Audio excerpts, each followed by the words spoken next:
నమస్తే. Welcome to our channel. Senior journalist Damu Balaji గారు ఉన్నారు. వారితో మాట్లాడదాం. సార్ నమస్తే సార్. నమస్తే. కేటీఆర్ పెట్టిన ఎఫ్ఐఆర్‌లో ఏముంది సార్ అసలు? ఏముంది? అలాగే నిన్నే అరెస్ట్ అవుతారు కేటీఆర్ అనే న్యూస్ చాలా వస్తూనే ఉంది కంటిన్యూస్‌గా. బట్ నిన్న అరెస్ట్ అవ్వలేదు అని తెలిసింది.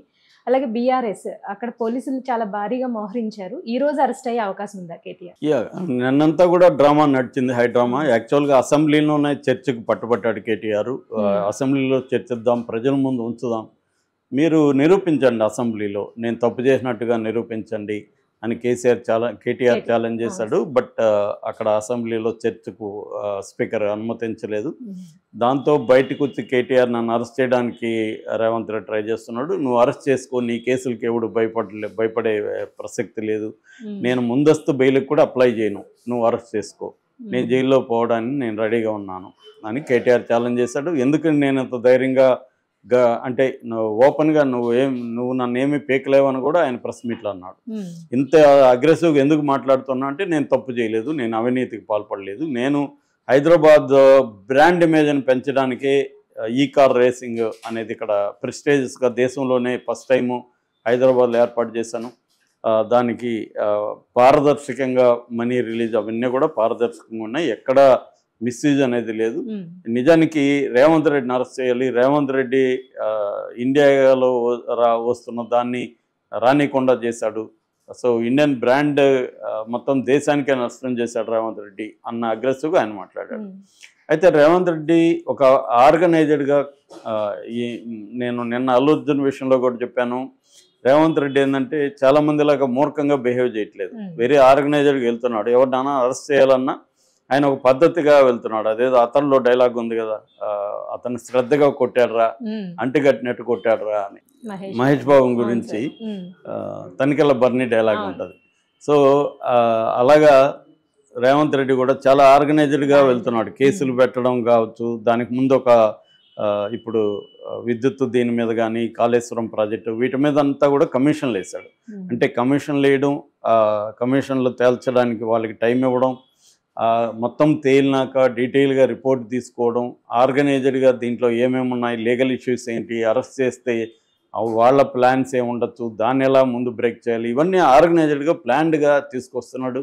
అట్లాగే ప్రజల్లో ఒక ఆప్టిక్స్ అంటారు, ఆప్టిక్స్ అంటే ఇమేజ్ని ఎలా ప్రజల్లో క్రియేట్ చేయాలి, అరెస్టు ద్వారా వచ్చే సింపతి ఏమన్నా వస్తే దానికి ముందుగానే ఎట్లా క్యావిట్ అంటే రానికుండా ఎలా చూసుకోవాలి, ఇవి అన్ని వైపుల నుంచి ఆయన ఒక మంచి టీమును పెట్టుకొని Revanth Reddy very very well ఆర్గనైజ్డ్కి వెళ్తున్నాడు. జగన్ లాగా టక్కని అర్ధరాత్రి లేపేయండి అన్నట్టుగా లేడు. అట్లా కేసీఆర్గా కూడా గతంలో రేవంత్ రెడ్డిని కూడా అలాగే చేశారు. అందుకని రేవంత్ రెడ్డి ఏంటంటే, మనం వీళ్ళని అరెస్ట్ చేసినా సింపతి రాకూడదంటే ఒక ప్లాన్డ్గా వెళ్ళాలి, ఒక ఆర్గనైజ్డ్గా వెళ్ళాలి, తొందరపడకూడదు అన్న యాంగిల్లో రేవంత్ రెడ్డి వెళ్తున్నాడు. పైకి ఆయన దుందుడుగా కనిపిస్తున్నట్టు కనబడుతుంది, కానీ చాలా ఆలోచించే అడుగులేస్తున్నాడు ఆయన. సో దానివల్ల మంచి ఏంటి చెడ్డ ఏంటి ఇవన్నీ లెక్కేసుకొని అప్పుడు క్యాలిక్యులేటెడ్ రిస్క్ అంటారు, అలాంటి ఒక క్యాలిక్యులేటెడ్ రిస్క్ రేవంత్ రెడ్డి తీసుకుంటున్నాడు. అయితే ఇక్కడ కేటీఆర్ విషయానికి వచ్చేసరికి బేసిక్గా ఎఫ్ఐఆర్ నిన్న వచ్చింది బయటికి, నేను కూడా ఎఫ్ఐఆర్ నా దగ్గర ఉంది చూశాను.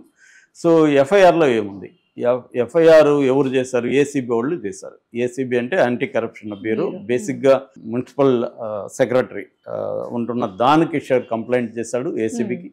దాని తర్వాత శాంతకుమారి ఏసీబీని దీంట్లో ఇన్వాల్వ్ అవ్వమని శాంతకుమారి ఏసీబీకి లెటర్ రాసింది గవర్నమెంట్ తరఫున, సిఎస్ ఆమె chief secretary.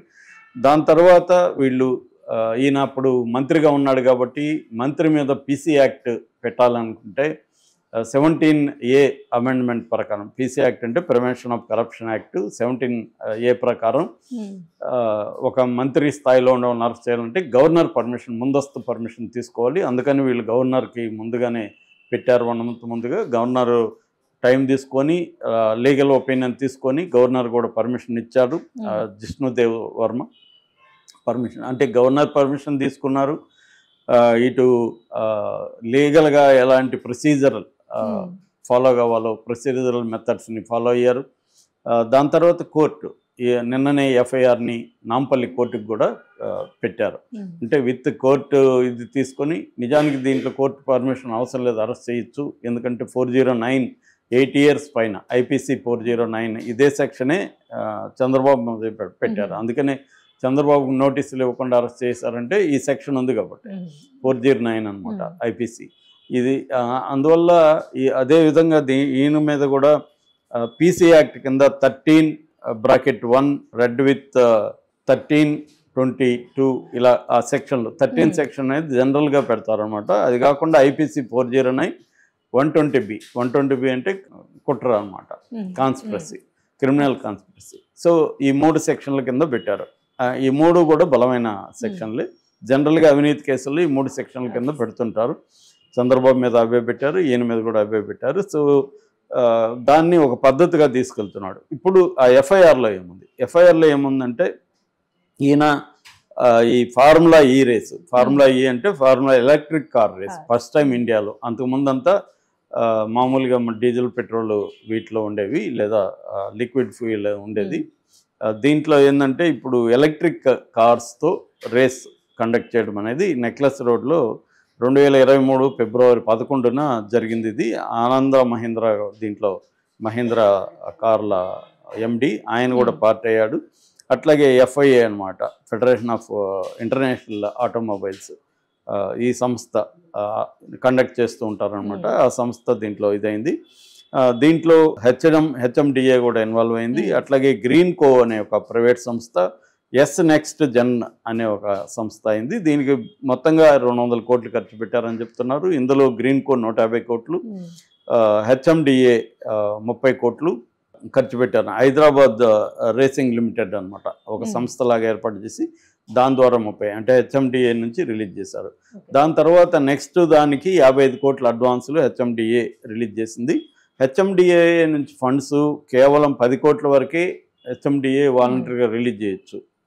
Hyderabad metropolitan authority ఇదనమాట, ఈ development authority, Hyderabad metropolitan development authority 10 కోట్లు మాత్రం రిలీజ్ చేయొచ్చు. దాని తర్వాత డబ్బులు రిలీజ్ చేయాలంటే ప్రభుత్వ అనుమతి తప్పనిసరి, కానీ దీంట్లో అనుమతి తీసుకోలేదు. 55 కోట్లు రిలీజ్ చేశారు. అట్లాగే ఆర్థిక శాఖ అనుమతి ఉండాలి, ఆర్థిక శాఖ అనుమతి లేదు. అట్లాగే దీంట్లో ఫారిన్ కరెన్సీలో పేమెంట్స్ చేశారు. ఫారిన్ కరెన్సీలు చేసినప్పుడు RBI గైడ్లైన్స్ ప్రకారం RBI అనుమతి అవసరం, అది కూడా తీసుకోలేదు. అంటే ఇక్కడ ప్రొసీజరల్ ఇవి జరిగాయి అన్నమాట. ఒక ప్రొసీజర్ని వీళ్ళు ఫాలో కాలేదు. గవర్నమెంట్కి ప్రోటోకాల్స్ ఉంటాయి, ప్రొసీజరల్ గైడ్లైన్స్ ఉంటాయి. ఆ ప్రొసీజర్ గైడ్లైన్స్ని వీళ్ళు బ్రేక్ చేశారు, ఫాలో కాలేదు. అట్లాగే క్యాబినెట్ దీంట్లో కూడా చర్చించలేదు. సో రెండోది ఏంటంటే అగ్రిమెంట్ 2023 అక్టోబర్ 30న జరిగితే అంతకుముందే కొంత భాగం పే చేశారు.